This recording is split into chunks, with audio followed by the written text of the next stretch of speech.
So, Berto, usually with the other co-hosts, we will answer emails because the emails are clinical with Bob and with Rebecca. But with you, we usually do other things, which I enjoy. I do like to get into specific topics. Like Beatles songs. That sort of stuff. Very technical things like that. But I thought today we would actually read some emails because some of them I think actually apply to you. What do you say? Let's do it. This is the Psychology in Seattle podcast. I'm your host, Dr. Kirk Honda. I'm a therapist and a professor. My name is Humberto Castañeda, and I design upside-down cups. So, email, anonymous listener, she says, I came across an article from The Guardian called, I'm 25 years old and won't have sex until I'm married. Why can't I get a man? Well, without reading the article, I went straight to the comments. By the way, have you ever done that before? Do you ever just go, why do you do that? Like not having sex till you're married? No. Going straight to the comments. Oh, yeah. No, I do that a lot of times with videos on YouTube. Like where I'm like, because sometimes I click on the video knowing full well what the topic is, and I'm already rageaholicing, and so I go straight to the comments because what I'm hoping is that I'm not insane and that immediately I'll find comments that agree with my position. I think that's a problem because for me as a content provider, of course it is. I absolutely will recognize a mob of people who did not listen to the episode and are just reacting. I'm not proud of it. I think it's a bad thing. Now, to be fair though, I don't comment if I haven't seen the thing. Yeah, good. But I do go to the comments. But you will take in the comments as if they and conclude on the content based on that, which I think is a huge problem. Yeah. So without reading the article, I went straight to comments. And again, the article was, I'm 25 and won't have sex until I'm married. Why can't I get a man? The people commenting were extremely negative, ranging from, well, the answer is in your question. And you want to test drive a car before buying. Berto, what do you think people are meaning by these comments? In most cases, the person you're trying to date is going to want to be very intimate well before they even consider the possibility of getting married in our modern times. In old times, that was unheard of or crazy. But in modern times, it's like very common, especially at that age. You know, if you're in your mid-20s, you know, most people in this part of the world would expect that if you're going out on a series of dates, at some point you'd get somewhat physical. Eventually, you might start going out seriously. You're probably going to have sex. You're probably going to do this for a while. And then you'll start talking maybe about getting serious and blah, blah, blah. And then you might propose. Not, well, let's go out. Let's see how we talk. Let's see what movies we watch. And then I'll ask you to marry me. That's less usual. And so I think that those comments are getting to that. And the test drive before you buy, well, yeah, it's like, well, that's a little crude, but it's essentially saying that sexuality is a big part of a relationship between humans. So just like leaving it to the odds that you'll be good together sexually is probably not a safe thing to do nowadays. Yeah. So the other person that says, you know, the answer is in your question, I think another element to the comments was that, well, you can't get a man because you're not having sex before marriage. That's, I think, what they're saying going on here. What is with this whole testing before buying? I'm not religious, but I, too, have some standards in not going to bed with everyone. It seems like this isn't accepted by people, that you don't go to bed with people right away. Like, that's a straw man. Right, exactly. Going on. Like it's normal to go on multiple one-night stands and test drives, which is also a straw man. Yeah. It feels to me that sex is more important for an individual to decide, hey, I want a serious relationship with you. Is that true? Why is it encouraged to have you only live once and life is short approach to sex? Berto, what do you think? I think we're conflating things because if my goal is to have a long-term relationship and eventually get married, there's a lot of elements to that. And again, look, things didn't used to work this way.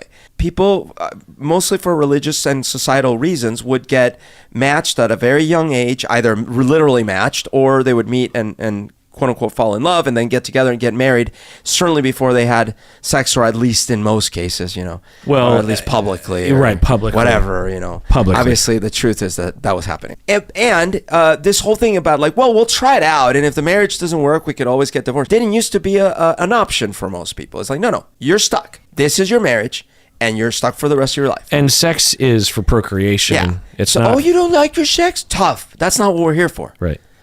Plus, the pleasure of the woman was probably not that big of a priority for people, sadly. And so it was like, well, I don't know. Did the man get off? Good. Okay, we're good. Now we're in a different time and place, at least in this part of the world and many parts of the world where kids, young people don't look at it that way. And so you actually are expected to have longer courtships and maybe not get married till you're older and all these kinds of things. So I think that's the deal. And as far as like, does this mean I should sleep with everyone I see and meet? No. I don't think that's what we're talking about. It's just that if you plan to really be committed to someone for a long time and maybe even marry them, in my opinion, sexuality is a part of the equation. Yeah. So what I'll say is to you, anonymous listener, is it okay to wait until marriage? Yeah. There are pros and cons. In my cultural pocket, I would say there's probably more cons to pros, but it's a personal choice and no one should judge you for that. One of the cons in a particular society is that it'll limit your chances of meeting someone, but there are plenty of men out there, heterosexual men, who want to wait until they're married. So you just have to look for that person. And there's a lot of things like this where you're looking for a very specific thing, like you're a specific religion, or you have a specific interest, or you want a very specific thing, like you don't want kids, or you want 10 kids. You know, there's a lot of things that will potentially limit your options, and people shouldn't judge people for having those kinds of things. And then in terms of the article saying, I'm 25 and I won't have sex until I'm married, why can't I get a man? Well, there's a lot of people who are 25, regardless of their stance on having sex before married, who are having a hard time finding a long-term relationship. So whether or not this decision not to have sex until married is a factor, I don't know. Again, I could see it limiting, but there's a lot of limiting thing. And because look, one of the things is the question by definition can't be, I'm a 25-year-old who's waiting to have sex till I'm married. Why can't I have one-night stands with people? Well, that by definition couldn't be the question, right? Because you're saying you're not going to have one-night stands with sex. So what you're actually asking is, why can't I get a man? That must mean, why can't I be in a stable relationship with a man? Because everything else would be just going on dates. Now, if what the question is like, I can't even get a date, I think there's something else going on because... Right? Okay, but if you're going on dates and unless you open with, hi, my name is Mary and I'm not going to have sex till I'm married. Which I think you should do. I think people should do that. If that's the opener, then okay, fine. Now that might be why you're not Well, you don't want to trick someone. I mean, you don't want to get 10, 15 dates in and then you drop on someone that because, say, you're really falling for each other and I don't know. I think don't know. No, I think these things should all be disclosed. It's a similar thing to having kids. All these things should be disclosed at least early on, in my opinion. And this is where dating sites actually help. Well, what are you maying? What do you may? What you're maying is it'll limit people being attracted to you, so you can trick them into dating you long term. Well, what if you just want to date for a bit to get to know what dating is like? Well, if you just want to date, then that's a different scenario. If you're not looking for a long-term partner. Imagine if the which also should be disclosed. Right. Everything should be disclosed. No. Someone should know. So there are some common scenarios that should be definitely disclosed early on. Maybe not before the first date, but early on. Things like, are you looking for a long-term relationship or not? Are you open to short-term relationships? Not before the first date, man. Why not? What are you worried about? I'm not saying why not. Do it if you want, but it shouldn't be a must. But you're approaching it from your flexible standpoint. If you were single, you would be open. Like say you went on a date with someone that only wanted just a little salsa. If you were single and you were going on a date with someone and they were like, I'm dating to meet a husband. I'm not going on a date for casual relationships or sex. Bye-bye. So why do you want to waste your time with someone like that? I don't. So wouldn't you want to know that before the first date? It's useful to know it before the first date, but it would have also been okay if we had a fun first date, we had a fun second date, and on the third date, that is said. But you win because you had a casual experience, which you're open to. But I might have missed out on two. See, that's my point. Yeah. You're maying information up front because it benefits you as a flexible person. But it might also benefit, because look, the caption is, why can't I get a man, right? And I was assuming that dates were okay. But if dates aren't even okay because we're disclosing that right up front, and you want to date, but we don't know that. We don't know why she. Well, because even if that is your goal, a potential husband might be more receptive to that information after getting to know you a little bit, rather than just like this weird barrier up front. But that's not a weird barrier. It's something that two people would want.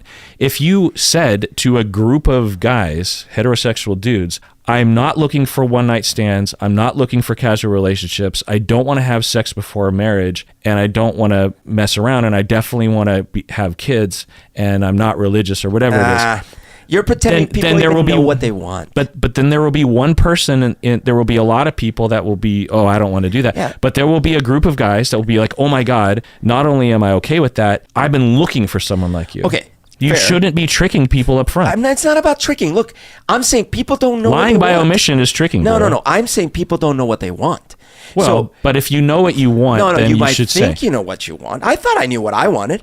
If you had asked me at 18 what I wanted, I would have said, well, I'm definitely waiting until I'm married to have sex. And 6 months later, guess what? I didn't wait. Well, that's a whole other topic. I mean, if you don't know what you want, or you're concluding... But kids don't know what they want. Well... Adults barely know what they want. Yeah. So precluding the entire realm of experience. But if someone has decided, so are you proposing that if someone has decided for themselves at 25 that they don't want to have sex before marriage, that they should try having sex before marriage and see if they have made a bad decision? How do you know that they might not meet the quote right person that they actually will convince them to have sex before marriage? Not convince them, that they get to a level of their relationship. I don't know that. Where they want to have sex. And yeah, it's possible, but I'm just saying there are a lot of people. Literally what happens to a lot of people. There are a lot of people who are very much wanting a particular thing, and they should be allowed to have that. I'm just saying, and they are. I mean, I'm saying they should be allowed,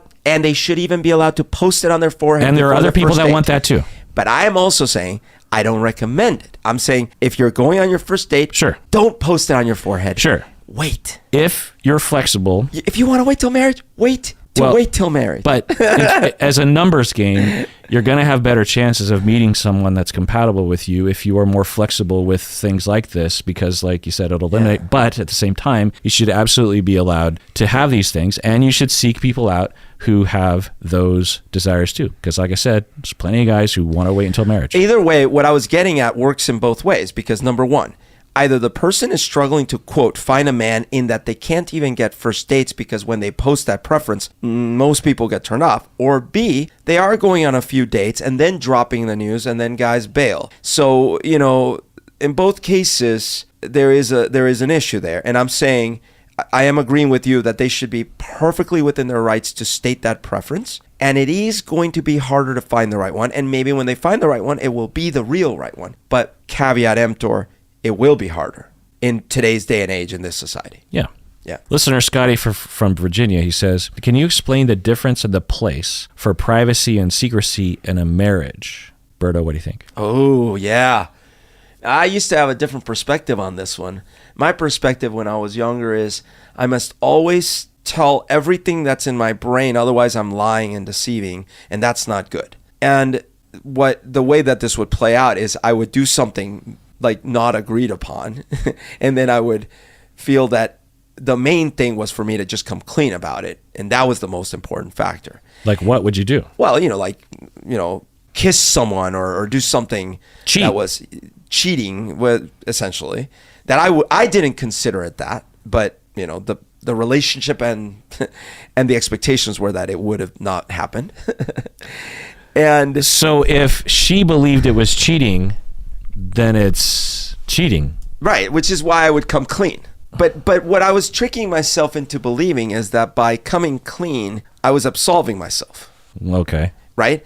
So the reality was like, wait a minute. So what's the better action? Well, so the better action is that you don't want to get yourself into a situation where you think that just because you're being like, you're telling the truth about everything, you're actually okay. Because you might be telling the truth about something that previously you were lying about, right? Like, in order to tell the truth, to come clean. Well, you're talking about something different, because you're talking about cheating and whether or not to tell them, which is a kind of a different topic. You shouldn't be cheating to begin with. Well, okay, maybe cheating is an extreme. Yeah, right? that's not a good example. But let's say that I find another woman attractive. Okay, that's a better example. Right. So I used to do this a lot, where I would just like always point it out, like, oh my gosh, look at that person, they're so attractive. To my partner. Right. And I didn't understand why they would get so annoyed. And it wouldn't annoy everyone, but it annoyed her. Well, I think the way I would do it would annoy 99.9% of people. No, there's plenty. I don't know the percentage. But you don't know how I was doing it. I would annoy myself. I would annoy. No, listen, because what I was reenacting was like a little kid thing. It wasn't normal. It would be like, seriously, like I'm now looking back on it going like, wow, I had such little control and self-awareness. What would happen is I would see a woman and I would be so intensely attracted in that moment that I couldn't control. And the only thing I could do to release that valve would be to turn to the person next to me, which was my significant other, and be like, oh my God, look at that bird. Like, it just like lose all control. Yeah, it sounds really annoying. Yeah. And doing it all the time. Even if you were telling me and the time. You and I were single, it would annoy right. me. Yeah. So, but I thought, well, this is fine. I am being honest. I'm being honest about how I feel. And what's the problem? Anyway, so stuff like that, where over time I was like, dude, no, first of all, there's something other going on in your head that you need to analyze. Number one. Number two, that's not helpful. That kind of honesty is not helpful. Well, is there anything that is in the other direction where you would rather not tell your wife? Sure. But sure, she might want to know about? Sure, absolutely. So, I actually, in this case, I do feel that I give feedback to my wife. I've always given feedback to my wife when it came to fashion, like what she was wearing, right? And this is a controversial topic. It's like, dude, whatever she's wearing, you should just compliment her and say she looks great. And I've always disagreed. I was like, well, I mean, I feel like I should express my opinion. I think this would look better. Well, blah, blah, blah. To be clear, the rule isn't either way. It's to have empathy and be a nice partner that supports each other. You can certainly be supportive of you call that a rule, but I have been chastised by other people for saying something. I know, and that's stupid because maybe some people actually want to be told the truth. And now, look. And you can tell the truth by being mean, or you can tell the truth by being nice. You can also withhold the truth and have it be mean and have that be nice. It depends. Now, listen, I realized something, though, along the way. You've been to Colombia. You've seen my family. You've probably noticed they're very blunt. And if you didn't, maybe it's because they were speaking Spanish. But a lot of my family members, and maybe it's cultural. Certain family members, for sure.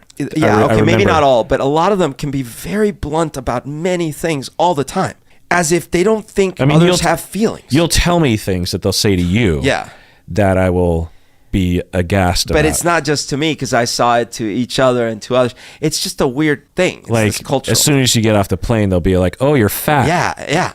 And like when I was younger, they would say that to other people in my family, not me. And it's just, and about like hair colors and hairdresses and things, and like just like criticisms, blunt criticisms. Oh, not compliments. Right. Now, they would compliment sometimes, but blunt criticisms. More criticism than probably. Okay. So there was a mix. Part of me still believes, and I still do it, that actually giving feedback is useful. So I still tell my wife, I'll be like, that doesn't go well together. I personally think you look much better in this other thing. And I stand by it. I don't feel it's right for me to say, well, there's not a right or wrong. No matter what you wear. It's only right or wrong depending on how she feels about it. So how does she react to it? I disagree. You can do whatever you want depending on how it regardless of how it impacts other people. That's your point? Yeah, to some extent. Yeah. Yeah. When it comes to certain things. Like, for example... It's fucking ridiculous. Well, no. You can say whatever you want to your wife about whatever she's wearing. You're exaggerating. That's literally what you just said. No, you're taking it to the extreme, right? But look, we already do this.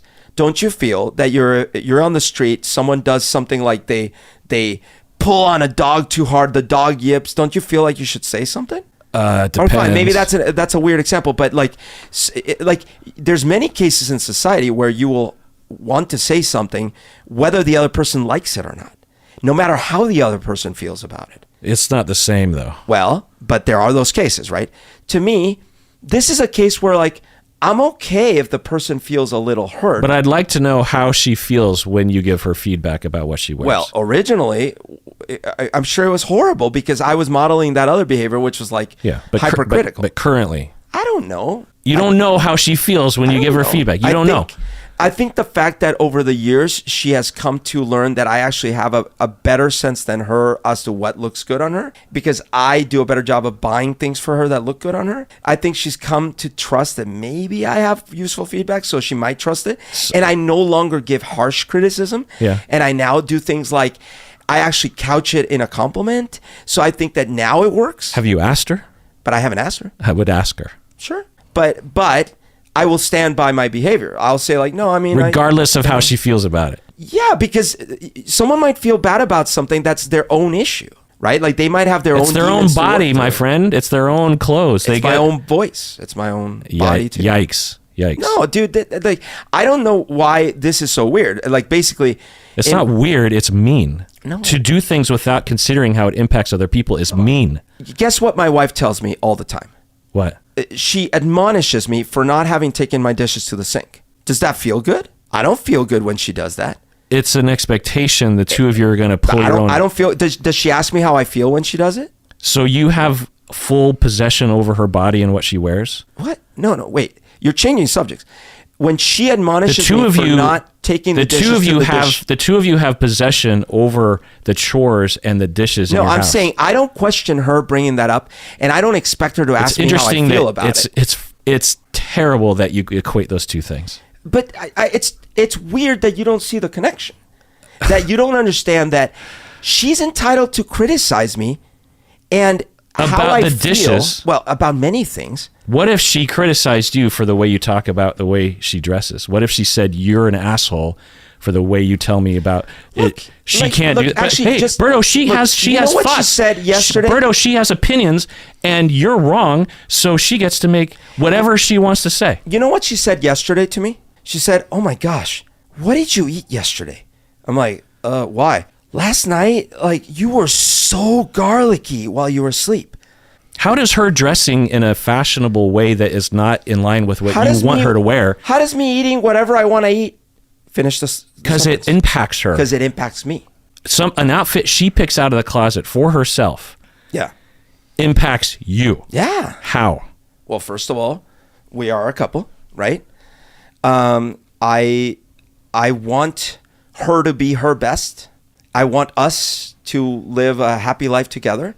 I am a visual person. I love looking at nicer things. So it has an impact on me. I mean, this isn't the hill I die on, but it's like, it's a thing.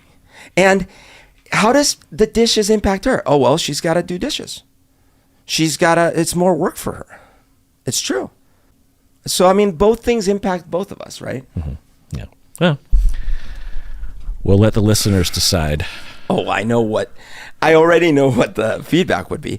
But my point is this, that I still think that it's okay to tell someone that you have an opinion about what they do or have or don't have.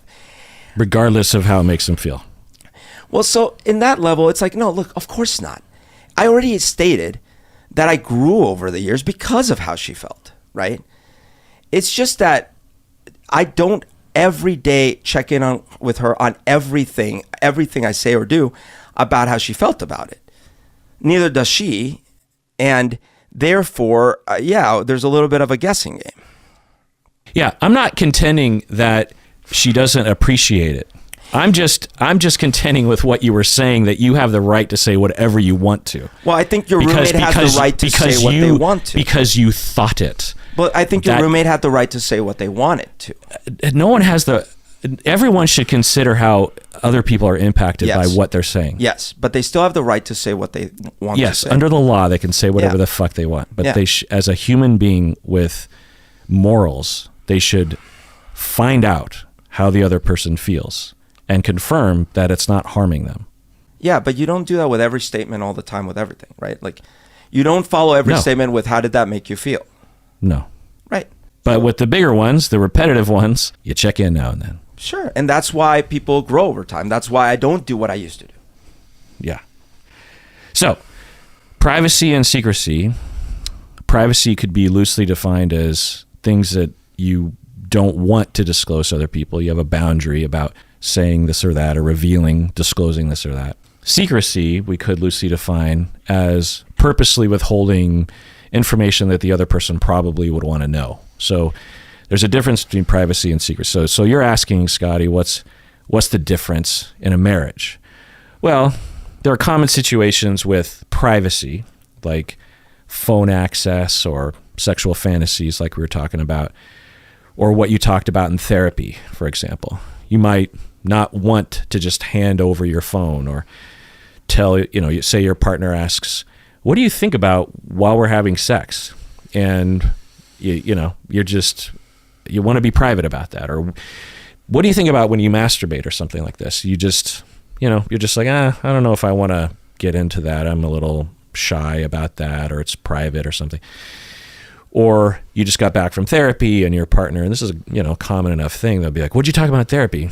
And you're just like, maybe you talked about some very personal things. You might have even talked about your marriage, but you don't want to get into it, or you just don't want to disclose that because you don't want to have that out there. So you'd rather just keep that private. So it depends. Of course, it depends on how the other person is feeling about it. Depends on the situation, culture, circumstances. So to one person, if they ask for your phone, for example, I want to see your text with people. To one person, they'd be like, well, that's a private thing. That's a boundary thing. And the other person would be like, well, now you're being a secret. Now you're holding secrets against me. So yeah, there's no hard line between the two, and they both are, fine to define it that way. The key is that you talk about it and you know what you want as a couple and you work on things. Generally speaking, though, those conflicts only arise when there's lack of trust and security in the relationship. So, and by the way, because there's a huge difference between, hey, can I borrow your phone for a second? Because I need to call, so I need to whatever. And the other person goes, no. Oh, why? I just don't want you to. There's a big difference between that and, hey, as you know, I need to check your phone. I need to go through your text messages. Right. Those are two very different things. Yeah. And there's a lot of these things, that didn't really exist in the past. In fact, when I think about it, between me and my wife, because she doesn't usually look at my phone and I don't usually look at hers, there are times when we might need to, but it's pretty rare. And we certainly don't rifle through all of each other's apps. And frankly, I don't want to, because say she were texting with a friend about being annoyed with me or about something, like that might be too much of a, I 100% assume that if I were to review her entire chat history over the past number of years, there would be an occasion. I don't think it's very often, because she's not the sort of person to talk shit about anyone behind their back. Right. Which kind of annoys me sometimes. We'll go to a thing and I'll be like, could you believe what that person said? And Stacy will be like, well, I don't know. She'll be like, I don't know. I thought it was fine. I'll be like, God damn it. Like, we're supposed to bitch about someone. I've noticed that even in my own limited way. I don't remember what it was, but sometime I was trying to complain about something. And to her credit, it's hard to complain about things with her, because admit it, you were complaining about me. It might be, yeah. And she's like, but I don't know. I don't know what it was. But she was like seeing both sides of it. Yeah, and I'm like, oh. Yeah. Darn it. Yeah, and professionally, it makes her a good producer to the podcast, because when we get emails or comments or something and I have an overreaction, she'll be like, well, I think you might be overreacting to that person's comment. You want to build trust and security so that when those issues come up, the person isn't wanting to overstep the boundaries. Oh, what I was going to say is that I assume that my wife has said bad things about me or things that might slightly hurt my feelings. I'm assuming 100% that those are in the chat logs, but I don't want to see them. It's one thing to know that they're out there. It's another thing to see them. Also, I know that human beings cannot put things into context. So if I were to see that text, it would be in black and white, and I would think that would represent what she always thought about me, instead of what she very, very temporarily thought about me while we were, having a tiff or something. So, build trust and security. And there's a lot of different practices. I know people who, for example, I work with couples having recovered from infidelity where they will have a rule that they have full access to each other's phones and email addresses because it just helps to facilitate trust. Yeah. Or you can have couples where they share the same email address. I think my sister does that, honestly. Which, remember back in the day when a household would have an email address? Yeah. Remember that? Like in the 90s? Like when a household had a phone. Right. And they would retain that forever. So I don't mean to rehash the previous thing, but to me, there is this big difference between, so one thing I wouldn't lay claim to, I said I feel entitled to say what's on my mind. Yes, I will check in at some points, and over years, I will change my behavior. But I don't feel entitled to demand action, let's say. That's the part that I don't feel. So in other words, I would not believe I'm entitled to say, you must give me your phone right now, or you must change out of that outfit, or you must, Yeah, that wasn't really even on the table. But some people, many people do feel that entitlement. Yeah. And that's interesting that it's not just about expressing an opinion, it's about forcing a behavior. Yeah, which isn't okay. All right, let's take a break. We get back, more emails. Yeah. All right, back from the break. Next email, listener Jocelyn from Chicago. She says, how do I accept that an alcoholic parent's sobriety is not permanent? Addiction runs heavily in my family. My father recently got his first DUI. He's in his mid-60s, and he's a long-time alcoholic. In his state, there are severe penalties for DUIs based on how high your blood alcohol content is. His was 0.34. Just chiming in here, 0.34 is high. Yikes. I think, in most states, the legal limit is 0.08. And at 0.2, you're hammered. 0.3, a lot of people are passed out. Yeah. So 0.34, that's pretty high. And of course, unless he was driving and drinking, he came down from somewhere to get to 0.34 and started driving. And he's looking at up to a year in jail for his first offense because his blood alcohol content was so high. I've tried to get him to go to rehab, and it's a lost cause. I've even banded together with his best friend of 30 years, who was my godfather, and my dad was hostile and refused. I've accepted that it won't happen, that he'll get treatment. What I cannot seem to accept and let go of is the fact that this sentence will not straighten him out, being convicted of a year in prison. I know my father, he will go through whatever he needs to and drink again and get caught again. There is no rock bottom for him. He's been hospitalized for alcohol poisoning several times and lost a lot of jobs from it. He even permanently lost his relationship with my sister, who cut him off. My husband tells me to enjoy the time I have left with him and accept it for what it is. He agrees my father will reoffend, but we went to see my dad recently, and it was the first time I've seen him sober since I was a teenager. He looks so much better, and his personality is back. He is frequently communicative and has been texting me regularly. I'm having a hard time not getting attached to this. Any thoughts would be appreciated, as I did not find Al-Anon, etc. helpful, as I am not spiritual nor religious. Berto, I know you've been through or are going through a similar situation like this. What do you think? Listen, the only thing I've been able to realize through going through experiences directly with my dad, he's not an alcoholic, but he has struggled with his own addictive behaviors and life disabling problems throughout his life. And I love him. He is my dad. But you also know this in other relationship contexts. And I have other relationships with. So I have come to look at this like a long-term illness rather than like a temporary thing. And I mean long-term illness, the kind of illness that you never get better from. It's just, you can treat it, you can suppress it sometimes, you can do things to ameliorate the symptoms and the problems, but it's always there. How long did it take you to make that paradigm shift, though? 45 years. Yeah, I was going to say, it takes a long time. Yeah, I mean, because honestly, when you're young, first of all, you know nothing. You also don't see the situation with clarity.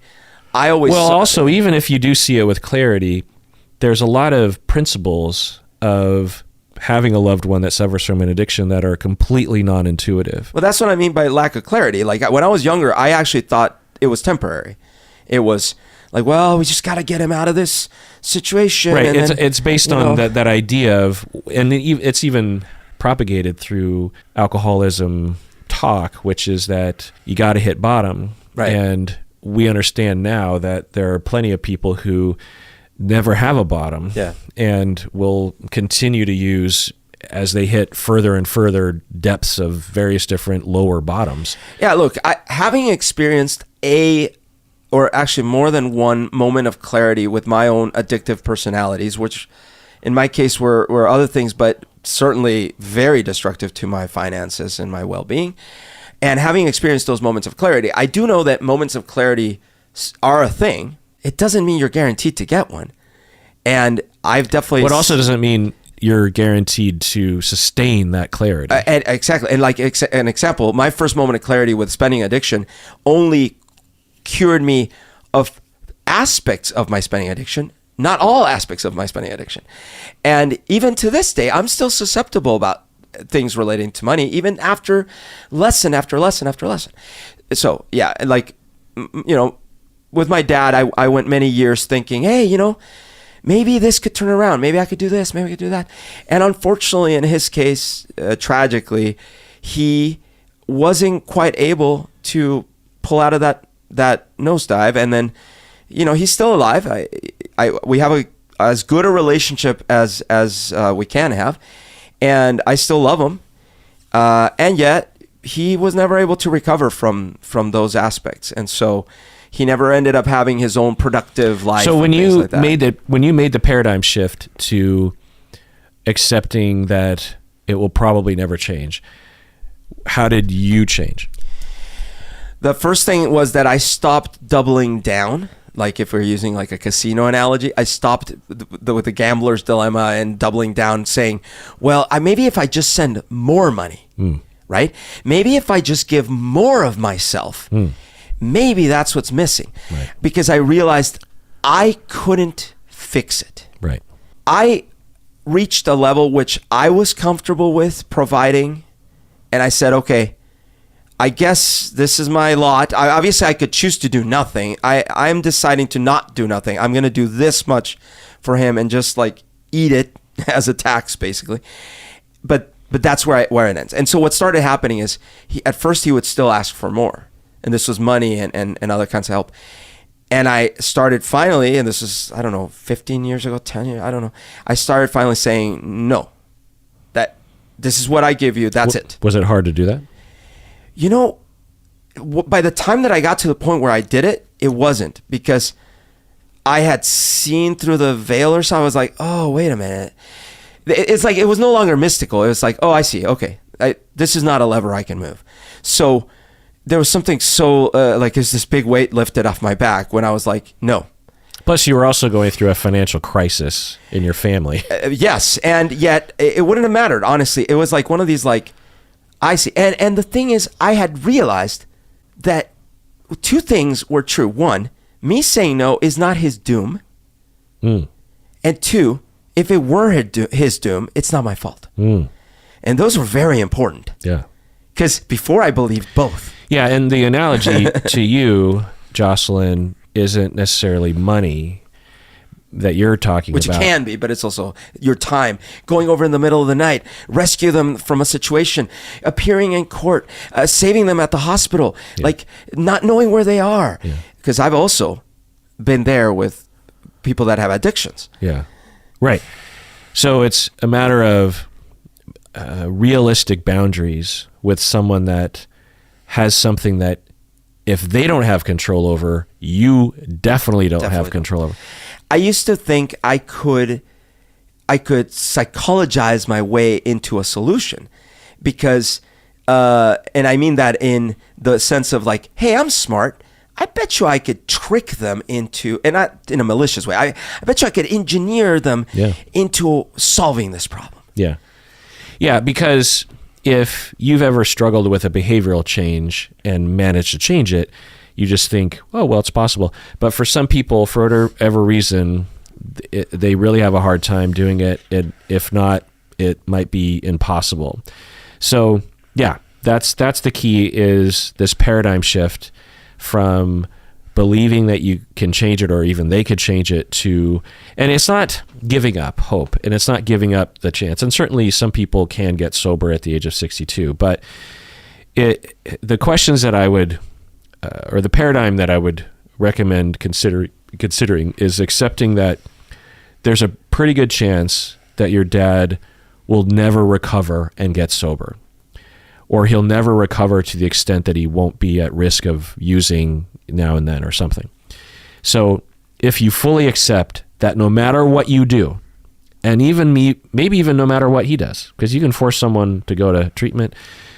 So no matter what anyone does, let's say that there's a pretty good chance that he will never recover even slightly. So if that's true, then what? If that's true, what do you want to do? Do you want to enjoy the time you have? Do you want to distance yourself? Do you want to plead with him anyway? Accepting that it'll never change doesn't necessarily mean that you don't keep bugging him about it. It just means that you're not emotionally beating your head against the wall. Yeah. You're accepting that, well, I'm going to plead with him because I just can't not plead with him. But I also understand that it probably won't work, but I can't not say something. It's a different approach, right? Now, it takes a lot of time. The sooner you get there, the better. And it's not a good solution. You're giving up. You're saying, I am now accepting that my dad will be miserable you have to resign to the very likely fact that once he's off the hook, he will start drinking again. And not only will his health decline and he'll get caught and he'll go to jail again or something, but you will lose him as a father in some ways, because his personality will go into that other place and he won't respond to your texts anymore. So it sucks. There's a lot of grief. So it's not easy, but that is the place where people find at least some peace, is where Berto got there. And I will also say that you said that you don't want to go to Al-Anon because you're not spiritual or religious. It is I don't know if it's just a Seattle thing, but the vast majority of AA and Al-Anon, anecdotally that I know, there is zero talk of religion and maybe mild talk of spirituality. And when you go to Al-Anon, which is for loved ones of people suffering from addiction, you don't have to talk. So even if you go to a group and they're, say, preaching from, the pulpit, you can stand up and walk out. You could just be quiet. You could pick and choose what you like to hear and what you don't. I don't know what it is about people in Al-Anon and AA. There's this massive myth out there that it's some sort of religious institution that's going to shove religion down your throat. That I can't. I don't know the research on it, but I'm telling you that just doesn't happen in my experience. I understand on the on the AA front the 12 steps program uses belief in God as a key linchpin. Belief in a higher power. Belief in a higher power. But even that is not like you're joining a religion. It's, right, and it's just a tool. It's mutable in that you can say, my higher power is literally my inner strength. Yeah. But they found that when you have that kind of element, and there's research to support this, it does help to inspire you. It's not just you trying to get sober. There's a higher meaning. And if it's God or it's just like my life, whatever it is that you hold up as an intangible, valuable thing that you're trying to move towards, the light, you're going towards whatever the light is, it seems to help. The other thing is plenty of people pick and choose what they like to emphasize within the 12 steps. Yeah. And Al-Anon, you don't have to go through the 12 steps. And at AA, you also don't have to go through the 12 steps. You can just go to meetings and participate in AA. So this whole thing about Al-Anon and AA being, because and this is the final thing I'll say about it, is that, are there problems with AA and Al-Anon? Yeah, because it's made out of fucking humans who do stupid shit. And trying to solve a nearly unsolvable problem. Yeah, and the other thing is give me an alternative. Yeah. And there are alternatives to Al-Anon and AA that are specifically non-higher powery, but if there was something else, if you go to McDonald's and all their burgers are riddled with mold, and Burger King has none of that, then yeah, I recommend going to Burger King. There's no better alternative. There are so many people that benefit from this and have no other alternative, particularly free and available every day in your town. It's just, I just recommend that people give it more of a try. Might you go 5 times and go, yeah, not for me, totally fine, but just to write it off because you heard that it has spirituality in it, I think is just unfortunate. Yeah, that makes sense. When I look back, and I recognize that specifically drug addictions and alcohol addictions have that extra insidiousness that your body actually deteriorates. You could die from all these things. But in any case, when I hadn't reached that point with my dad, I had essentially lost my dad, and our relationship was at its lowest point ever, because all our calls, every single time, the calls would be ring, ring. Oh, it's my dad. First of all, I would dread it immediately. Imagine hating the fact that my phone is ringing and it's my dad. Then I would pick up, and I knew. Be like, hi, how you doing? Oh, good, good. Hey, listen, so this thing happened, so therefore I need more money, long story short. That was all the time. There were never no calls like that, right? So I started not wanting to talk to him. I started not liking any of the interactions, dreading it. It was stressful. It sucked. Well, after that point, when I said no and then he tested the waters and it never moved again, it stopped. And nowadays we have the best relationship we've had probably since I was a 7-year-old. Even though whatever problem he suffers from, it never was solved. Yeah. Well, he's gotten old enough to now, whatever he had when he was young. But the point is, his life never recovered financially or anything. And yet, our calls are about family and about what you're doing and all these things. And I look for, I don't not take the call. I take the call. I talk to him. For the record, your dad's a nice guy. Yeah. So, and now, I've also had that with an acquaintance that had drug and alcohol addiction problems, who similarly, I felt that there was a very dark time where I was very involved in it, trying to help and our friendship had become all about just that. And since then, I reached also a point where I was like, you know what, I actually can't solve this. So I literally said, I am here anytime you want to go to a movie, talk about a book you read, go on a trip, go to play something in the great outdoors, whatever you want to do, I'm here. But I'm no longer here like to rescue and try to save them.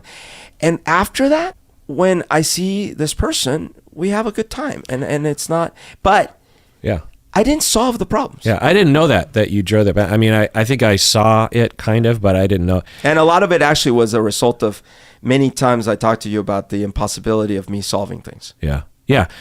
It was heartbreaking to see you suffer. But I was very, very, not only emotionally, like physically involved in trying to solve this. Yeah. I mean, you're a caring person, and you have enough stability to do things, and you rise to the occasion. You don't, if you get alerted, you don't just go, huh? You're like, okay, let's fix this problem. And it was creating such a cycle that, I would tell you, like, look, I get it, but you're not going to fix it. Yeah. And I know enough about this problem to know that I don't think it's going to change. The bottoms that have been surpassed are significant. So, doesn't mean you can't have a relationship. It just means you're just causing problems for yourself. Absolutely. And honestly, whether it helps or not, one thing I also figured, and I did this with my dad too, I was like, if anything were to make like a scintilla of hope or help or whatever, it might be like more reinforcement data into this person's brain that normal experiences can be fun and can be had outside of those destructive patterns. Yeah. And that's really all I can do. If it helps, it helps. If it doesn't, it doesn't. But at least I am not contributing to the downward spiral. Yeah. But even if you were, inadvertently, because you weren't pushing back on it, it just is something. It's so big and so many factors that are out of your realm that it's no sense in trying to act like it's not. All right, let's take a break. When we get back, one more email. What do you say? Let's do it. So, Berto, if a husband who loved to comment about everything that his wife wore, regardless of what she was wearing, was... Or how they felt about it. Or how they felt about it. Because apparently I never care about how other people feel. I never said that. I said that. Oh. But I was not really being literal. But okay. Just some fictional husband were to try to convince her, whether it was for her will or against her will, because he never asked her to become a patron of the podcast. What would that sound like? Oh, hey, honey, are you ready to... Oh, you haven't gotten ready? Oh, you are ready? Oh, I see. Well, no, I'm not trying to say anything. I just mean, you're not wearing that, are you? I mean, what do I mean by that? Well, how can I put this delicately? Imagine a rhino crashes into a train and the world ends. That's a little better than what I'm seeing here. But oh wait, why are you crying? There's no need to slap me. Listen, all I'm saying is you could do better. You could do better. Why not do better? And one way to do better is to get some of the nice merch available at Psychology in Seattle. And if you become a patron, maybe you can wear one of those t-shirts. I guarantee you that t-shirt will look a hell of a lot better than what you got. Stop it! Why are you hitting me? Of all the role plays or improvs I've ever asked you to do, this has got to be one of the strangest, most darkest ones that I've ever asked you to do. I don't even know why I asked you. For the record, that is not. And actually, that's never been my approach, even at the worst of my time. No. I mean, I know your wife well. I can imagine her totally being fine with it. But the fact that you said you don't know and you don't care to ask and you will do it anyway is a fucking yikes, my friend. But you were driving my statement to 11. All I mean is I've gotten to the point with these kinds of comments where I don't feel... You're right that I don't exactly know how she feels. But I do know that she used to feel terrible, and now this is not a topic anymore. So therefore, I feel like I've improved enough to where I don't have to check in every time. But over time, if I kept seeing problems, of course I will keep adjusting. Yeah. Of course I do care how people feel. It's just that I also want to express my opinion. Right. In some instances, you care more about expressing your opinion than how it impacts other people. Because sometimes, and maybe the clothes is the bad example, but sometimes it's important for you to state your opinion even if it'll hurt the other person. Yeah. Like pick up your stupid dishes. Exactly. Listener Hillary says, what do you think of the fuck yes or no theory of dating? Have you heard of this, Berto? No. Okay. I was wondering what you think of the fuck yes or no theory of dating. Mark Manson wrote about it here. So I took the quotes. Is this like you reduce it all to like fuck yes or no? Like, yeah. Like immediately, like, are we going to fuck or no? Oh, no. Is that it? No. Well, it's the first part was the law of fuck yes or no states that when you want to get involved with someone new, they must inspire you to say fuck yes. And this applies to dating or just friendships. Oh, I see. They inspire you to say fuck yes. Okay, not literally let's fuck now. Just in order for you to proceed with them.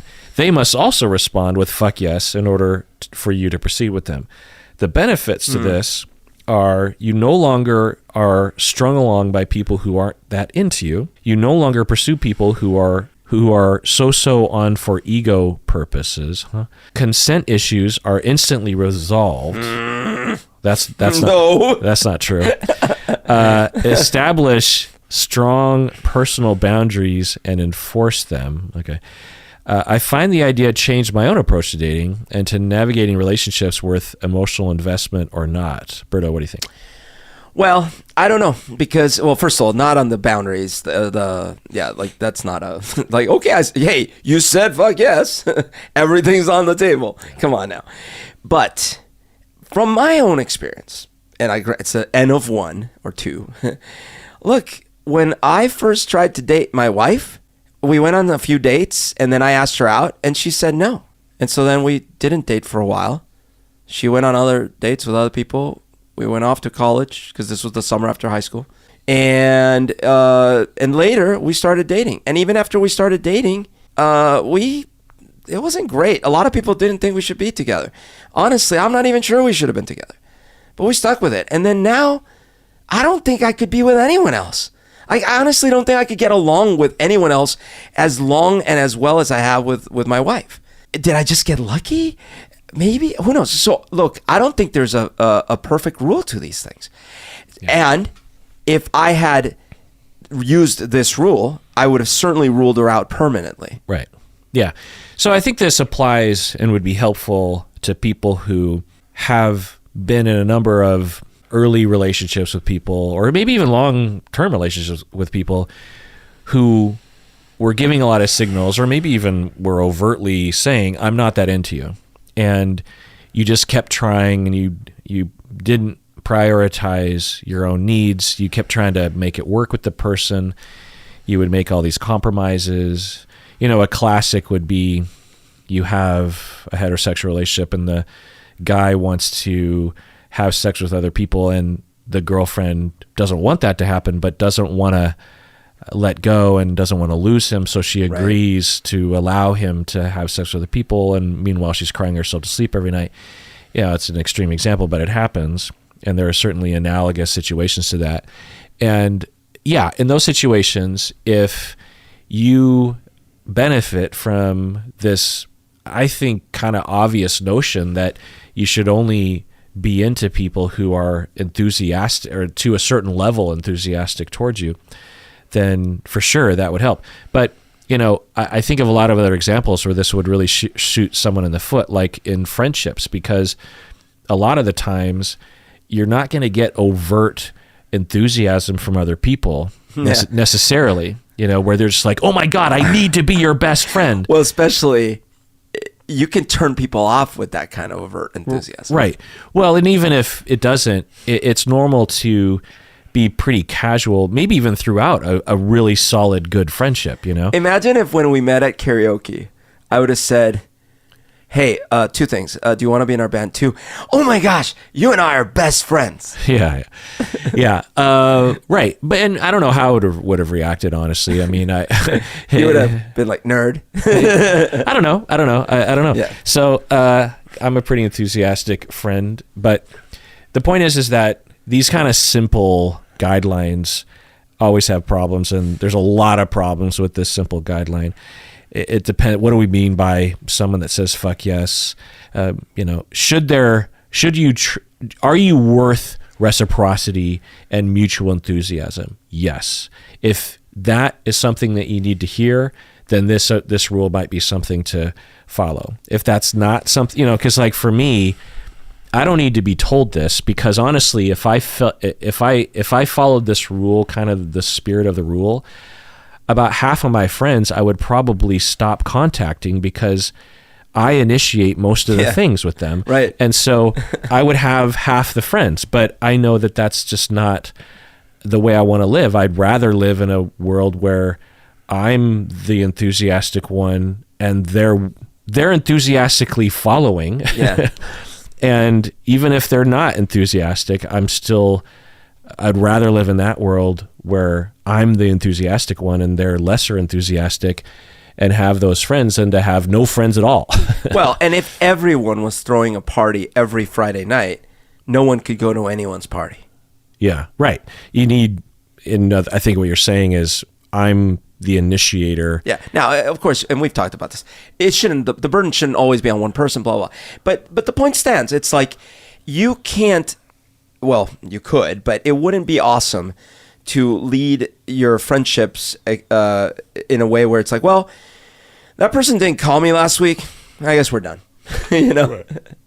Yeah, exactly. One strong. Listener Lena from Berlin, she says, I'm a psychologist in training and enjoy learning from your podcast. Are you interested in giving an insight into Sir Kristen's character's arc on House of the Dragon? Do you remember Sir Kristen? Which one's that? He's the knight that was... Oh, yeah. The one that goes insane in episode 5 at the end? Yeah. Yeah. He reminds me of highly conservative... Well, I don't know. He's the one who kills that one guy in the small council. He's doing fine. He seems like a cool dude. And at the end of episode 5, spoiler alert, he like fights the dude and crushes his head. Oh, that moment. Yeah. Right. You're like, whoa.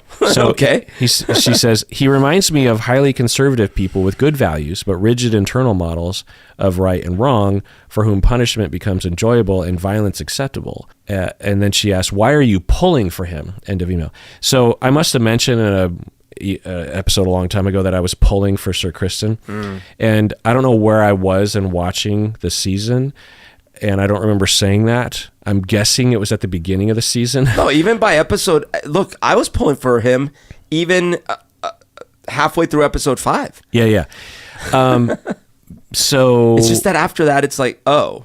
but honestly, I guess, and I hadn't thought about it, I guess even after the season ended, I'm still pulling for him in a sense, in that I think that he has a good heart. You know, it's similar to like a Jaime Lannister character, where there are some bad things there, obviously.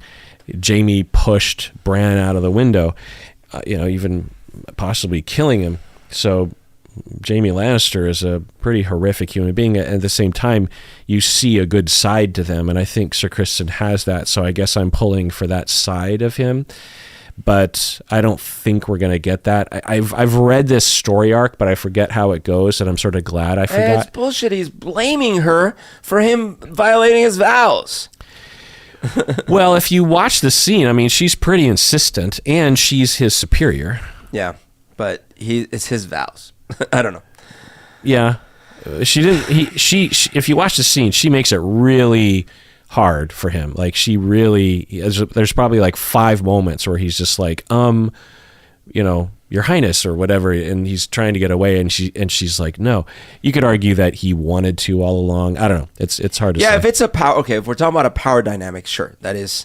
It didn't look like that to me, but you can interpret it that way. It's hard to know how he was receiving it. But anyway, so to talk about Sir Kristen's story, and if you don't like House of the Dragon or Game of Thrones, you probably could end the episode here, because this will be the last thing we'll talk about.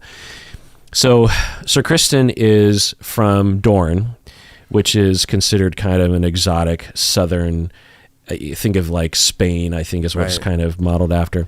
And is it true that, like, are there a lot of great fighters from there, or just it happens to be that a few of the great fighters we've seen are from there? The second, yeah. Okay. They're a regular area with opulence and lazy people, but the few that you're thinking of, what's his name? Who gets his head smashed open? Yeah. Right. Yeah. The snake. The viper. The viper. Yeah. So, who is, by the way, who is not only Last of Us, but also the Din Djarin. Mandalorian. Din Djarin. Yeah. Are you watching this season? I haven't started this one. Is it good? Yeah, I mean, it's not amazing. Okay. It's got some kind of goofy edges to it, but it's enjoyable. It's kind of getting back to its regular kind of low stakes kind of, the whole galaxy isn't at stake. It's just kind of regular stuff. Okay. And they do a one-off episode where they go to Coruscant, which is kind of interesting. Oh, interesting. Yeah. Anyway. Wait, when is this taking place? This is after episode 6. Oh, after 6. Okay. Yeah. So the New Republic is kind of getting up and going. So Sir Kristen, he's from Dorne, and he's one of the few knights in Westeros that actually has combat experience, because they're in a time of peace and they were in a lot of peace under the previous king as well. And he's a badass. And but he just has skill. I mean, because a lot of the knights don't actually have fighting skill. They just spar at the tourneys and stuff. But anyway, so he actually goes toe to toe with Daemon, Uncle Daemon, in the tourney, and basically wins. He wins. Yeah, it gets him to. He just doesn't kill him. But. Yeah, he says, surrender, essentially, do yield, and he does begrudgingly. And so she's deciding on who's the replacement for one of the Kingsguard. She's looking over the various different candidates, and there are political candidates that are better choices for politics, but you can interpret it how you will. But I think we're led to believe that she has the hots for Sir Kristen, and he won. I mean, he's a badass, right? Yeah, she saw that happen. He beat Daemon, and also I think she's trying to give an FU to her dad, because multiple reasons for picking him. Yeah, because the mom died in childbirth, and Rhaenyra holds her father responsible for that. I feel like they didn't emphasize that enough, where the daughter, because I think that's the main kind of reason why she's so impertinent. Interesting. Yeah, they didn't emphasize that enough. They do it a little bit, but I feel like they could have done a little bit more of that, because he was responsible. I mean, he's the one. But I think the facts were that the mom was going to die regardless. Yeah, of course. Yeah, one way or another. Yeah, one way or the other, she was going to die. So it's either both die or give the baby a chance. Yeah. A brutal scene. I mean, I've never seen pregnancy handled in a movie or TV show the way that this handles it. I mean, they really get down and dirty with you, you know? And anyway, so then Sir Criston becomes one of the Kingsguard, and he gets basically kind of assigned to Rhaenyra. And am I saying her name? Rhaenyra? I don't know, man. Rhaenyra? I still think it's Game of Thrones names, so... Princess Rhaenyra. Rhaenyra. Oh, Jesus. Rhaenyra. Anyway, that princess. And so then Daemon takes out the princess and gets her kind of hot and bothered. She comes back and pulls him into the room and has sex with him, and then they start having an affair. And then at a certain point, he comes to her and he's like... Because he's a very, he believes in his vows. Right. You know, he wants to fight. He feels very bad about breaking his vows and lying about all this stuff. He's torn apart, and he says, the only solution is if you actually leave Westeros with me and we get married. Let's go. And she's like, are you kidding? Yeah, I can't do that. I'm princess. And she basically lets him know that he's not actually very meaningful to her. Right. Like, he's a plaything. He's a fuck boy to her. What, I don't know what you call it. Yeah. But a man toy or something. And so he feels not only hurt by that and devastated, but also he's now left with the wreckage. She gets to move on. She gets to do whatever she wants to. But he's already ruined his vows. And yeah, like if this gets out, and at the very least he knows in his heart that he's not following his vows. So his life is ruined. He can't, according to his internal model, he can't go on with his life. So he tries to kill himself, but the queen, comes to him and saves him and says, work for me, and we will support each other in our hatred of the princess. And then he becomes pretty ruthless at this point. Does he kill? No, he doesn't. That's after. Okay, so sorry. Yeah. So then the key moment in episode 5, and the gay guy's lover knows or intuits that the princess must have had sex with this guy, with the Sir Criston. And then he goes and unfortunately says something to Sir Criston. Yeah. That now Sir Criston is aware that someone knows. Yeah, why do you think Joffrey, by the way, that was his name. That was his name, Joffrey? I'm pretty sure. Why do you think he even said anything to him? It was such a monumentally stupid decision in every conceivable situation. Part of me just wants to say because the writing made it more interesting for him to do that. Well, I think the way I took it was he thought, hey, we could be friends because we're both in the same situation. Well, see how that's a possible conclusion. Like, he knows or should know that it would be completely unacceptable for his relationship to be discovered, and yet he's putting it at risk by telling someone about it who's a soldier, a killer. I don't know. I thought it was stupid, and obviously it was because he died as a result. Yeah, so then Sir Criston murders him. Viciously. Yeah, with his bare hands. And now that he knows the other guy knows, now he's like, well, I got to kill myself. So why do you think so this is a question. Why did Sir Criston kill Joffrey in that moment?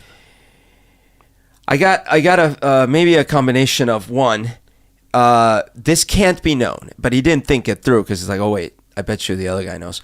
But he's like, this can't be known. Number 2, my honor has been challenged, and even though I know that my honor was in fact thrown to the wayside, I will not let this stand. This is everything I am. I must I must make this right.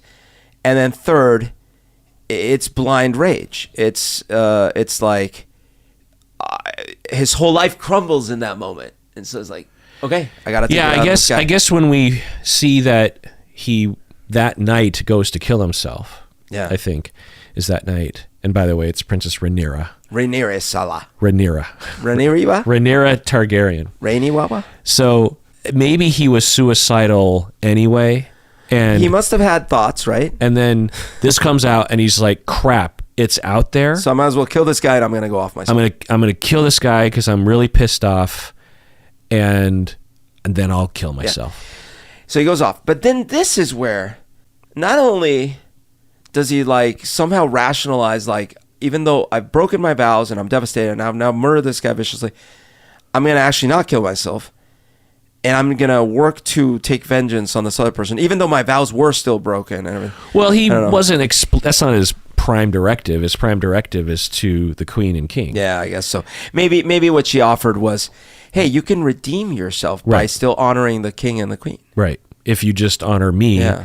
I'll protect you from this stuff. Yeah. And probably to his credit, he kept to his vows after that point. That's right. And it is...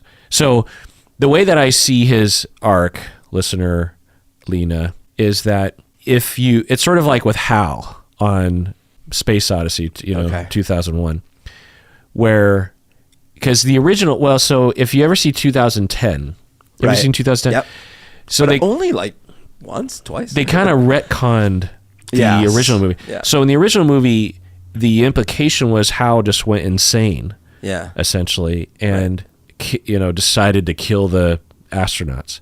But or was influenced by the entity or something. That and he definitely thought he had a higher purpose than what they were trying to accomplish. So he's got to get him out of the way. But certainly. Right, and then in 2010, they retconned it by revealing that the programming and the tasks that were given Hal were contradictory, and Hal didn't know what to do.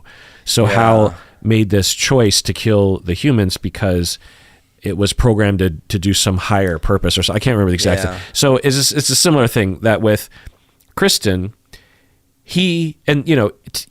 watching these shows has really helped me to understand this whole world. Like, I've been watching fantasy stuff about kings and queens and knights.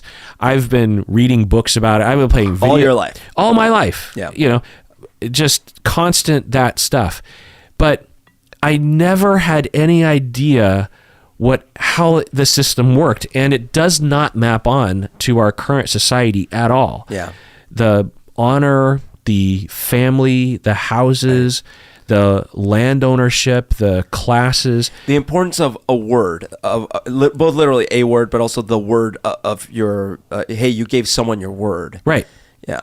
Yeah. These were way beyond what we think of today. Just a completely different way of thinking about what is good in life. And back then, to these knights, and they don't really emphasize this much because there's a lot of kind of fallen knights in this storyline, right?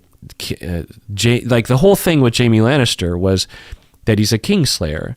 So even though everyone agreed that the Mad King needed to be killed by someone, it was still disgraceful to kill the king. It's still disgraceful because your honor, your oath, is way beyond even rational action. Right. And so forever, Jaime Lannister was considered a disgrace, even though everyone was celebrating a post-Mad King world. Right. And Jaime Lannister possibly saved tens of thousands of people in King's Landing.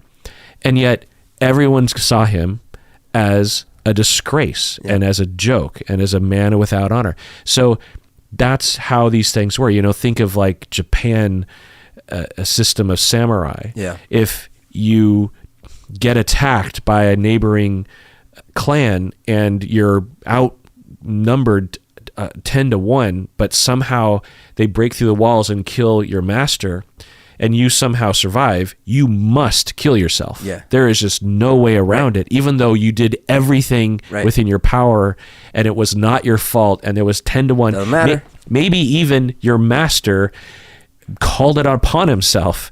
You must kill yourself, and if you don't, you are an utter disgrace. Yeah. So for Sir Kristen, he takes this oath, and it's no joke, not only to celibacy, but also to serving and protecting not only the royal family, but also their honor. Right. If they do something and you see it, you do not tell other people about it. You don't rat them out. You are just a servant, to them. And what you get in return is one of the highest honors in all the land. You get your name in that book that Brienne writes, Sir Jaime's, he gives him a page in that book of all the great knights. That's, what people will dedicate their entire life and sacrifice so much just to get their name written in a book like that. Right. It's like the highest possible thing you could ever ask for. Right. Because you're never going to be a king. Yeah. It's impossible for you to be anything in this life, but you can be that. Yeah. And I don't think Sir Kristen was even the eldest son, so he wouldn't get the keys to the land that he comes from. So don't quote me on that, but the point is it's a big ass deal. And so when he is there to protect the entire royal family and the king is the main person he's supposed to answer to, obviously. But then the heir to the throne, or the daughter, is like, you will have sex with me and you will break your vows. So he's broken.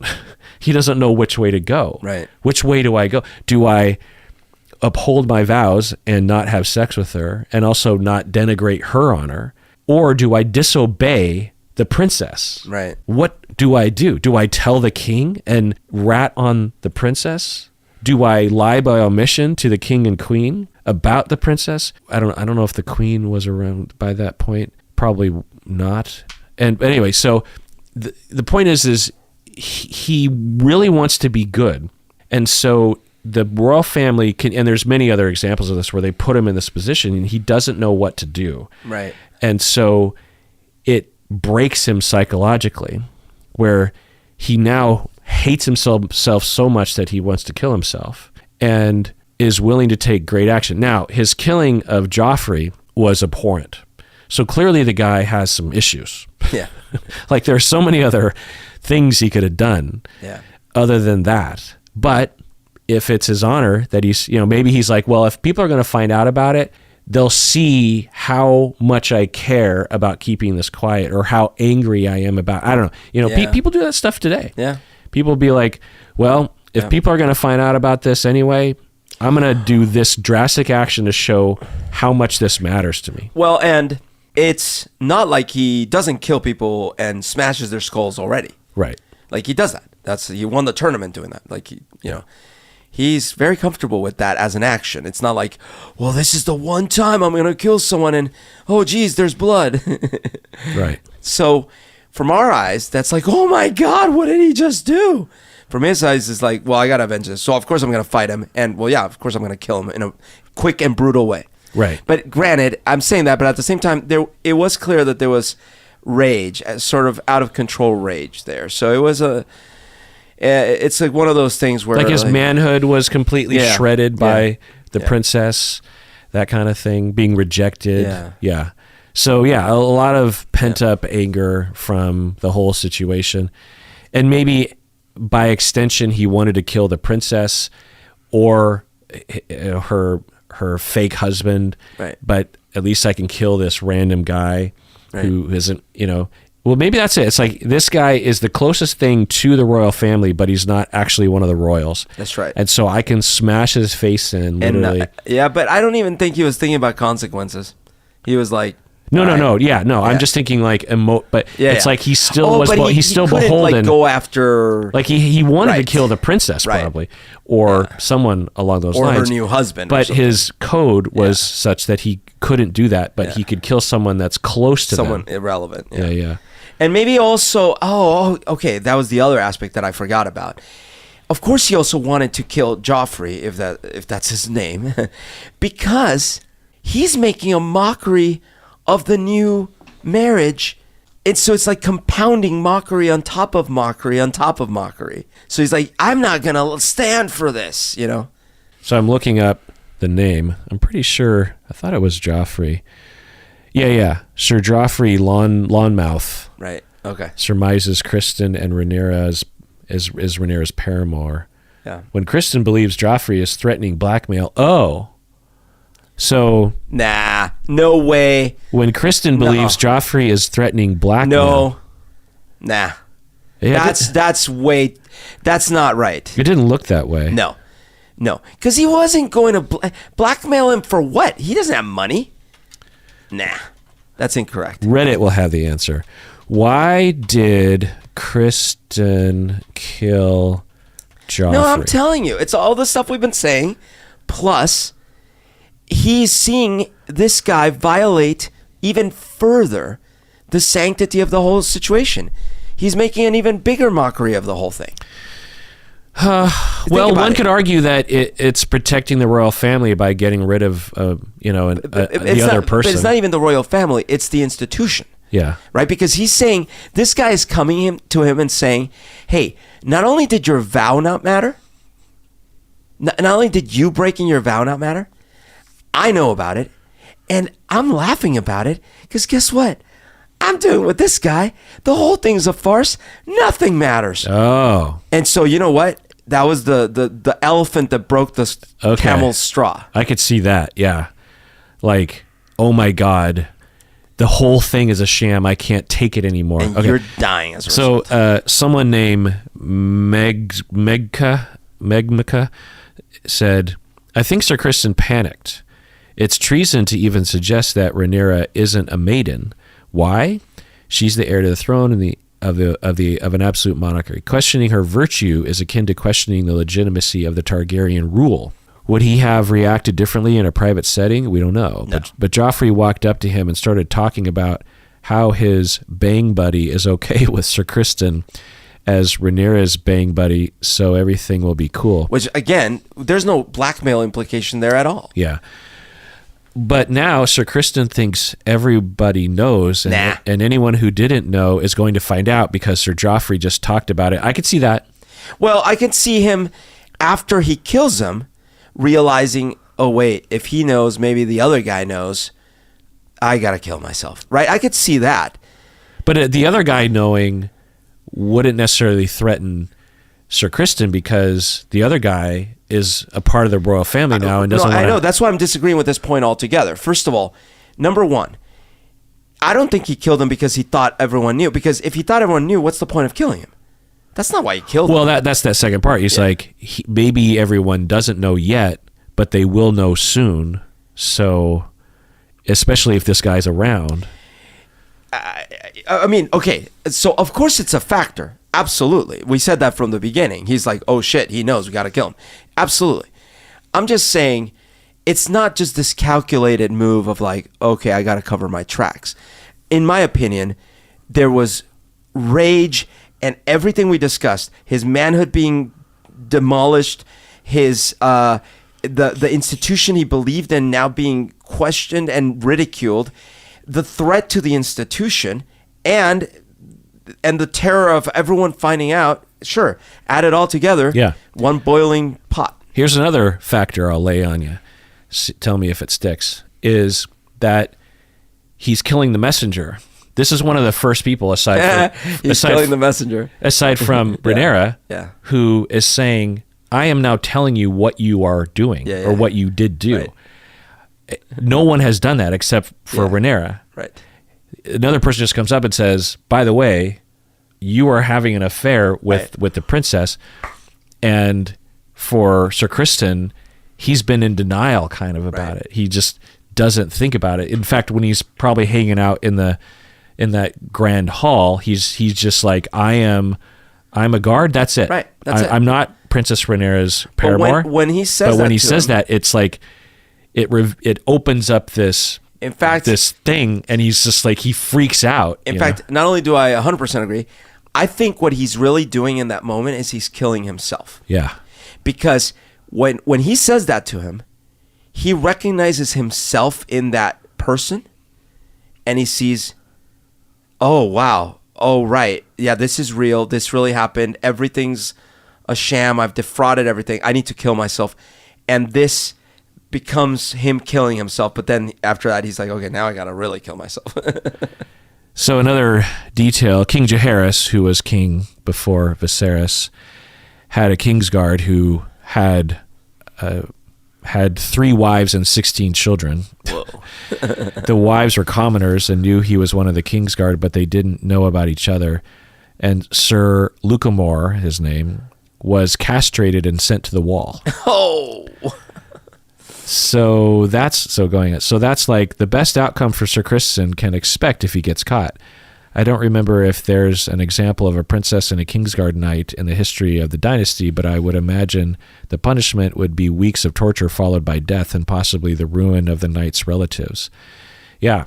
So, that's another factor that we have a hard time relating to, was the weight of what Rhaenyra did to him.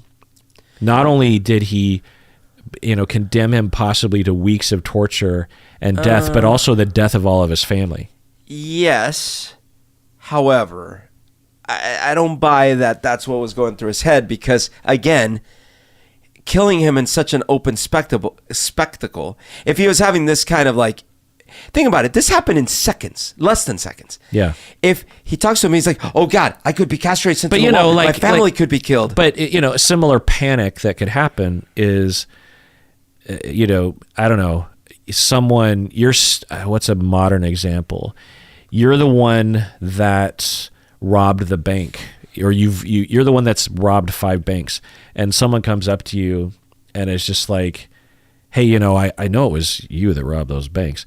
And you just like freak. You're oh my God, I need to kill that. Even though if you thought about it for half a second, you'd be like, well, if I kill him, it might make it look worse. But here's what you wouldn't write as a result of, why did Berto kill that dude? Well, he knows that in law, chapter 17, article 51, but it says that if you rob because it's very present for him. Like, it's a constant weight on his shoulders that if this gets out, him and all of his family are going to be tortured and killed. And so as soon as that happens, it's the very first time where he's like, holy shit, someone else is acknowledging this. But how would it prevent his whole family getting killed if he does this? That's what I'm saying. It's a panic. It's like a freak out. But that's why I'm saying this wasn't the math in his head. It wasn't, I got to protect my family. That wasn't going through his head. Well, it could have been, because, that of course was not explicit, but at the very least for him, his neck was definitely thought of in that moment. I would have thought that if his concern was even remotely about his family, he would have played it out and seen, like, how do I get rid of this guy without anyone knowing what's up? But I need to find out who else knows. But he's not a Tyrion. He's a Criston. Fine, but you don't need to be a genius. He's a punchy punch. He's not a thinker think. But you don't need to be a genius to think that if you're trying to protect your family, and others might know, your family might still die. He doesn't drink wine and think. He drinks wine and punches. This is why I'm saying, because of that, we're overanalyzing it. The guy, sure, million reasons floating around in his head day in and day out. In the moment, panics, kills him. Yes. But it's not because he knows that the punishment is because, none of that was going through his head. It's a microsecond. The guy tells him that. He's like, all of it comes crashing down in a moment, and he's like, you're dead.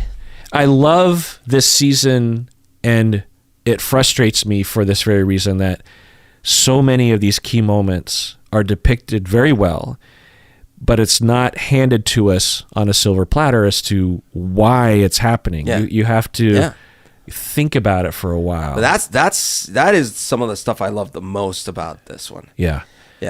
Because another show, or even a previous season of Game of Thrones, would have just spoon-fed that to us of well, some line or something that they say, and it would why did you kill him?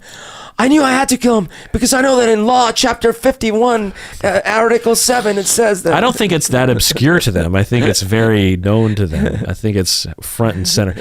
But anyway, so for Game of Thrones, House of Dragons people, they have been fully satisfied with this conversation. But sorry, but like, I guess what I'm reacting to is that he certainly didn't go like, you know, the guy's talking to him and he's like, oh shoot, I'm remembering that there was that one dude that was the Kingsguard and he had 2 wives, and I feel like what happened to it, like none of that's going through his head.